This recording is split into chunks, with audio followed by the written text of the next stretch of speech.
যারা ক্যান্ডেল বানান বা সামনে বানাবেন, সামনে বিজনেস করবেন, তাদের জন্য এই ভিডিওটি। আমার সাথে যে খারাপ বিষয়টি হয়েছে, আমি চাই না আর কারোর সাথে এই বিষয়টি হোক। সবাই যেন সচেতনভাবে সেই কাজগুলো করে। আসসালামু আলাইকুম everyone, welcome to my page. এই ক্যান্ডেলটি বানাইতে যে আমি এত বড় একটা সমস্যার সম্মুখীন হয়েছি, যেটা আমি কখনো কল্পনাও করতে পারিনি। আমি চাই আপুদের এগুলো শেয়ার করতে, যেন আপুরা এভাবে সতর্ক থাকে, নাহলে বড় ধরনের দুর্ঘটনা হয়ে যেতে পারে।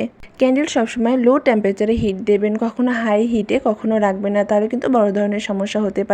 আমি কি করেছি, এই ক্যান্ডেলটা বানানোর সময় অত হাইও দিই নাই, কিন্তু অল্প একটু মনে হয় হাই ছিল, সেটা রেখে আমি এই ক্যান্ডেলের কাছে চলে এসেছিলাম। তারপর যে দেখি কি দাউ দাউ করে আগুন জ্বলতেছিল। তারপর ভয়ে আমি কি করব কিছুই বুঝতেছিলাম না। তখন সেইটা পানিতে ভিজানোর চেষ্টা করলাম, কিন্তু যেই পানিতে দিয়েছি আরো দাউ দাউ করে আরো জ্বলতেছিল। যেই পানিটা দিয়েছি এত পরিমাণে আগুন আরো ছড়িয়ে যেতে চাইছিল, যে এটা আমার অনেক বড় ভুল হয়েছে, যে আমি পানি দিয়েছি, উচিত হয়নি যে পানি দেওয়া।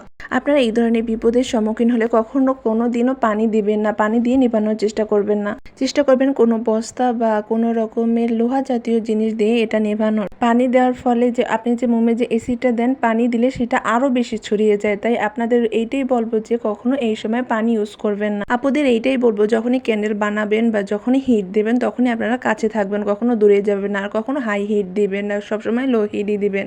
আমার সাথে এই ঘটনা হওয়ার পর আমি এত পরিমাণে ভয় পেয়েছি যে আমার আপুদের শেয়ার করতেই হবে, তারা যেন এইসব কাজে সবসময় সতর্ক থাকে। তাই আপনাদের ভিডিওর মাধ্যমে এইসব তথ্য দিলাম, যেটা আমার সাথে হয়েছে সেটা যেন আর কারোর সাথে না হয়। সবাই সাবধানে কাজ করবেন।